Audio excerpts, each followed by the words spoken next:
Uno de los bloques tuvo que ver con uranio y hablamos de este bloque es para la generación, uranio para la generación nucleoeléctrica en el mundo.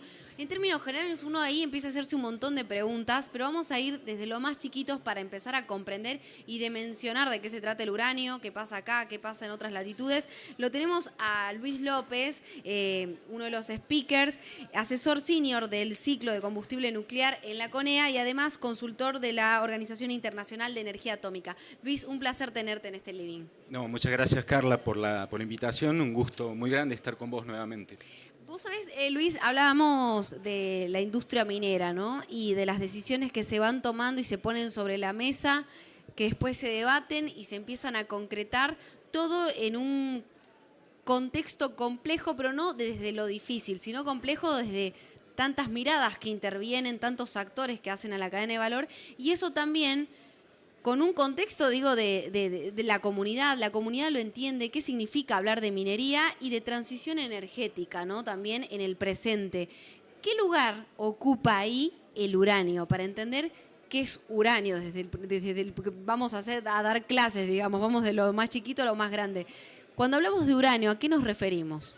Bueno, básicamente el uranio es un metal, número atómico 92 en la tabla periódica, y lo más interesante es que el uranio está presente en todos los materiales naturales, digamos, en el agua, en el suelo, en las rocas, en las partículas de aire que respiramos, o sea, vivimos con el uranio, en el agua que bebemos, en el vino.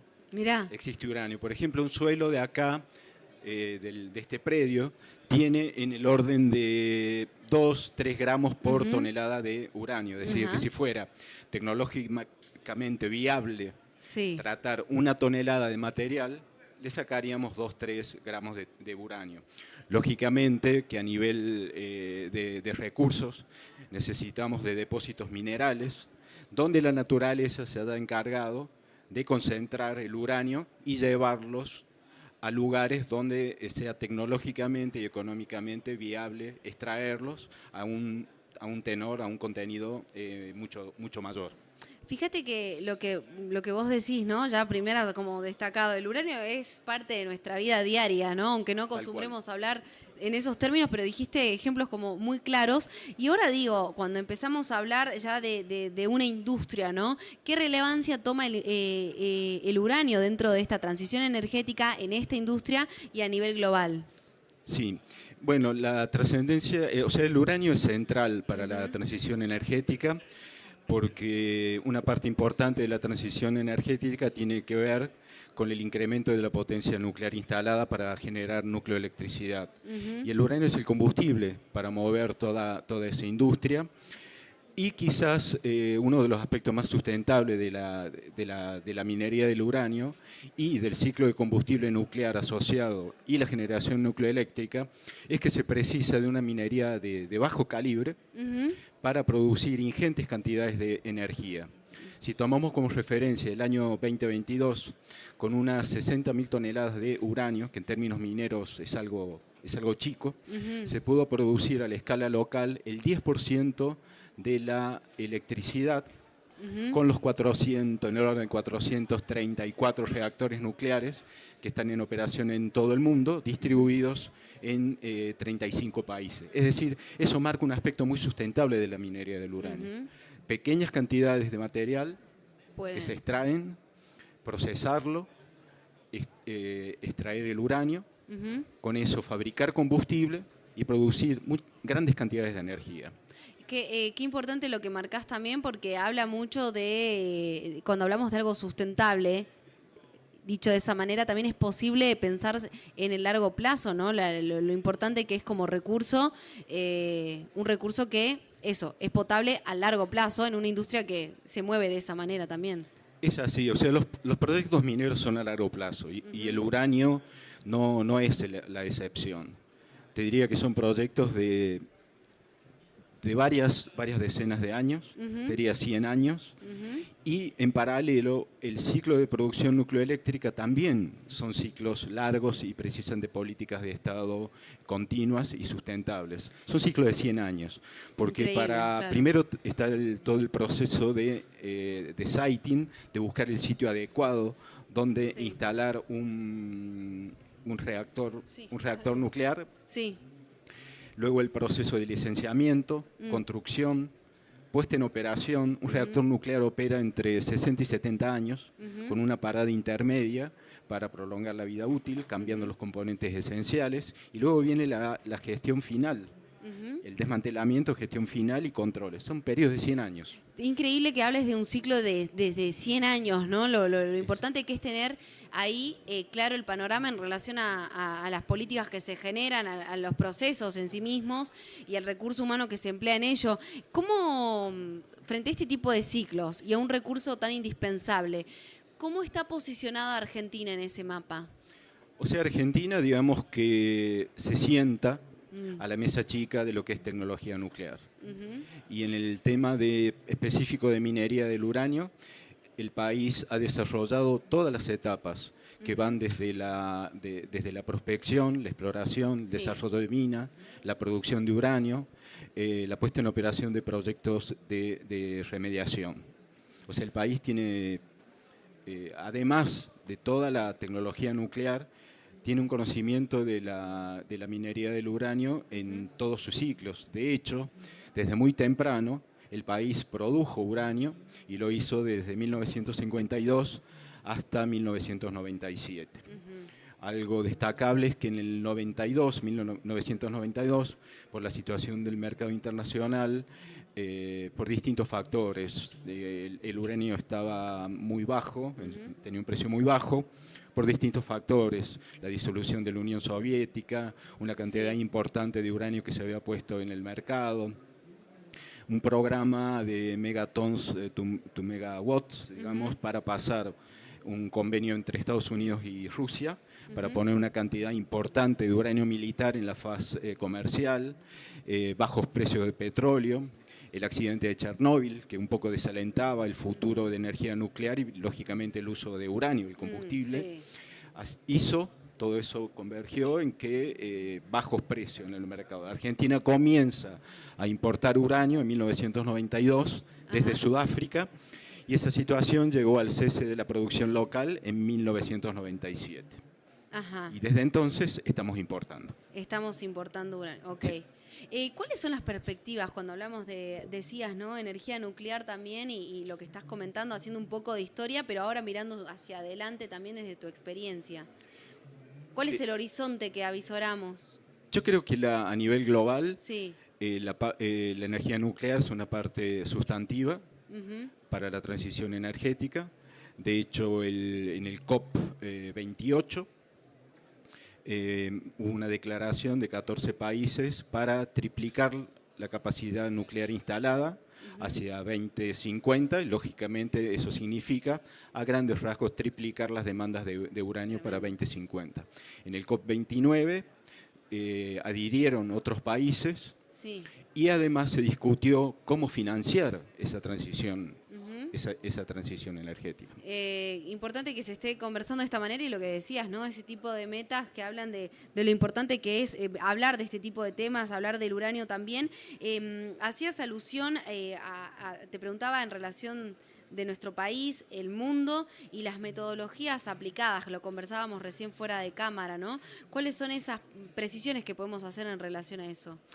En lo que hace a la producción de uranio, digamos que en un 60% de los casos, o más del 50%, entre el 50 y el 60%, se extrae por lixiviación in situ. Ajá. Es decir, el uranio se extrae de manera líquida, mayormente sin movimiento de sólidos. Ajá. Hablando de transición, creo que este ha sido el punto más importante de la transición del ciclo productivo del uranio que se ha operado a la escala global en los últimos 20 años. La transición de la minería sólida a la minería líquida.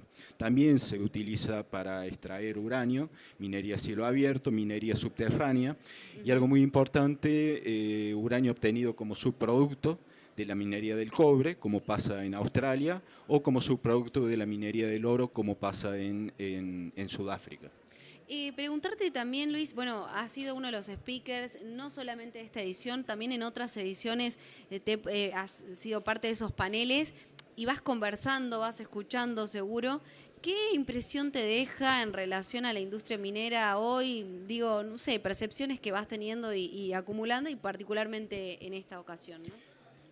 Lógicamente, más allá de contar con recursos, con un Sí. grado de conocimiento geológico adecuado, y tonelajes adecuado para pensar en la puesta en operación de 4 o 5 proyectos en la Argentina.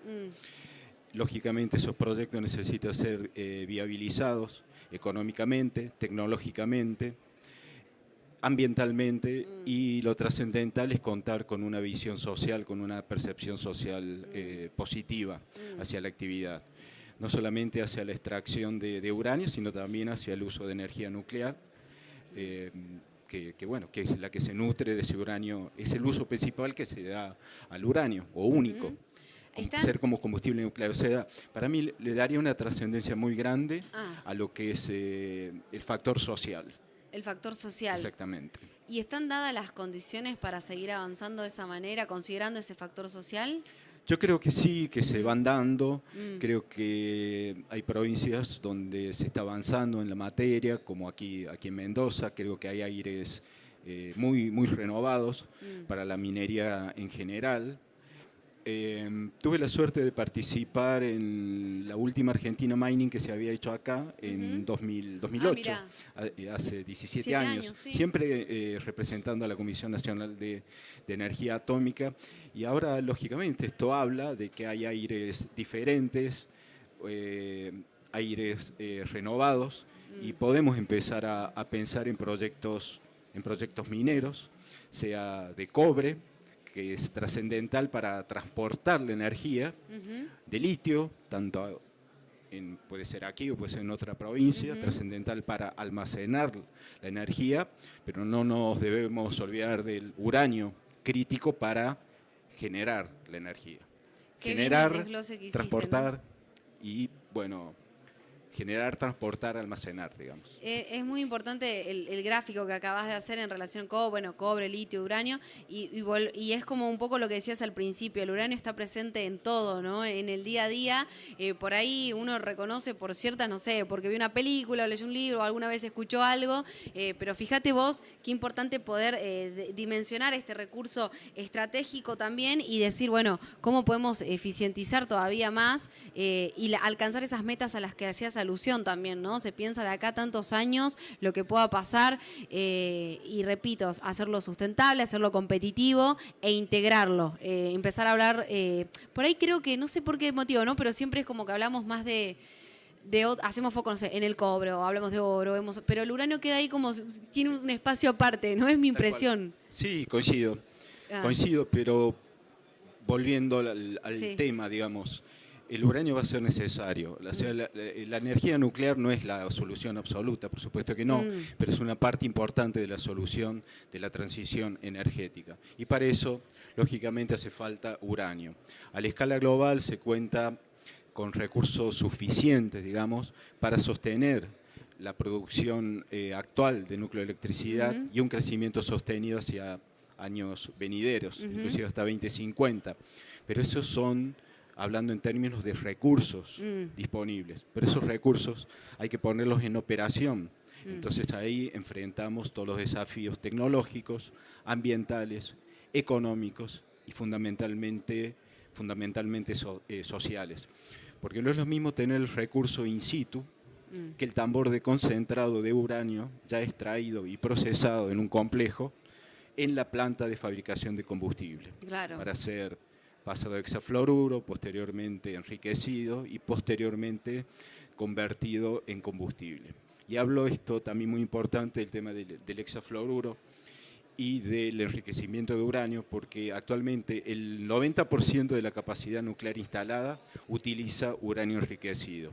Es decir, que además de la minería del uranio, se requieren de capacidades de conversión a hexafluoruro, que es la forma bajo la cual la forma gaseosa, bajo la cual se enriquece mediante el uso de centrífugas. Enriquece Bien. significa aumentar la cantidad porcentual de uranio 235 y llevarlo del contenido natural, que es 0,7%, muy Ajá. bajo, de uranio 235 a un 4 o 5%, que es lo que utilizan mayormente los Enriquecido. reactores actuales. Increíble, y decías esto, ser parte de esa solución, ¿no? Para poder, nada, y también esa mejora continua que decías, ¿no? No es solamente tener los recursos, sino decir después qué hacemos con este recurso y cómo lo explotamos en el sentido de generar soluciones y alcanzar esas metas, por ejemplo, en estos plazos y largos ciclos a los que hacías alusión, por ejemplo, mirando hacia el 2050.